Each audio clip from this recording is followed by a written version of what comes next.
I never thought of a video like this, but I was always fascinated by the limitations of each major hero and villain in their respective games to understand their character.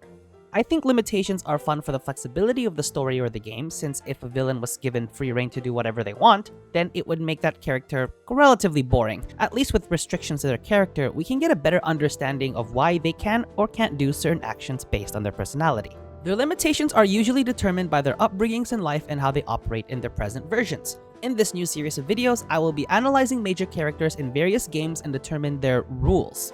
We will be looking at the rule and where it originates from. These rules aren't listed in any guides, but, well, not as rules, but they will be based on what we know about them and the actions they have done throughout the story, before and during. In this series of videos, we will be setting 3 to 5 rules depending on who is being covered, but feel free to comment more below if more come to mind. A little bit of backstory behind this idea. I am a big fan of the Witcher universe, and one of my favorite characters is Gontar O'Dim, even though he's not canon in the books. There was a discussion I recalled where it was argued that due to Gontar O'Dim's overwhelming power, he relies on a set of rules to make games harder for himself and more fun. The rules he follows come in the form of contracts where he grants people what they wish, but for something in return, which is usually the person's soul.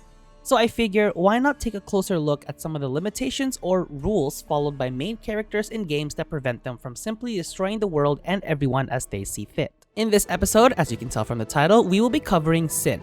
Before I continue, I will be separating the actions of Sin itself and Sin with the influence of Jet, so we will be specifically omitting the attack on Zanarkand, Kill-a-Kaport, and the various times Tidus and the party have been transported due to Jet's intervening. That can be saved for a video when we cover the rules of Jet. So without further ado, let us analyze the rules of the great armor known as Sin. The first thing we need to know about Sin is that it is not an intelligent being, so it is not capable of feeling any emotions. So the rules are not driven by emotions nor character. Since Sin was a creation of Yevon, it was created with a set of instructions, so we will start with those. The first instruction we will look at is that Sin prevents anyone from discovering the location of Dream Zanarkand. Now, this is where the act of destroying Dream Zanarkand itself is omitted, since Sin only attacked Zanarkand due to Jet wanting Tidus to go to Spira and explore the world as he did. This instruction led to the belief that Sin is the only link between the world of Spira and Dream Zanarkand, and if there were any attempts by advanced technology to locate Dream Zanarkand, Sin would have likely intervened and either diverted the technology or destroyed its source. The second instruction Sin has is to destroy any city that reaches a specific size that is reliant on Machina. This is the reason Spira, by the events of Final Fantasy X,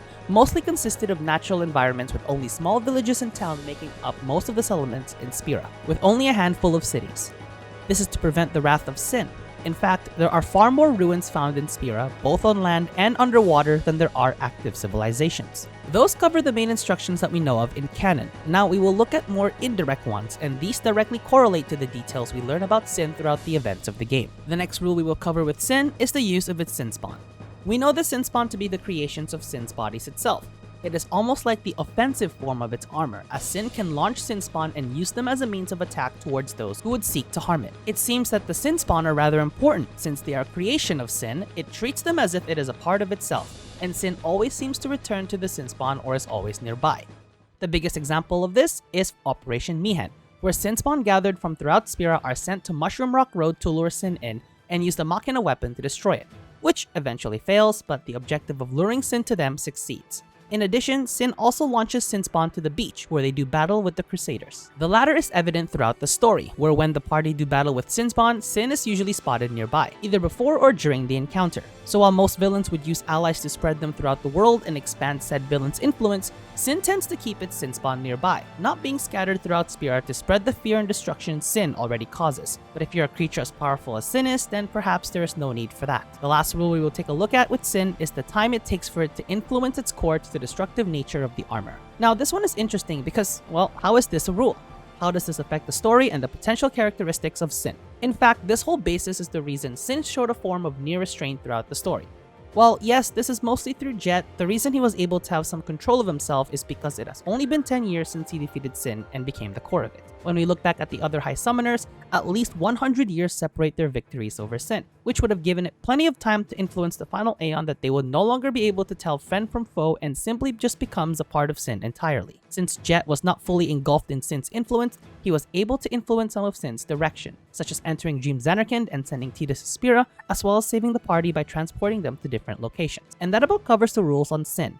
Now, of course, there are probably many more, but these are the ones that have intrigued me the most, and I wanted to put a limit on the amount of rules presented to prevent the video from being too long. Of course, if you know of any other rules about Sin, feel free to let me know in the comment section below, and I may do a part 2 that covers some additional ones. And of course, don't forget to leave a like on the video if you enjoyed, and subscribe if you wish to see more Final Fantasy content, and let me know what other characters you'd like me to cover. Other than that, this has been Enzo, and I will see you all again soon.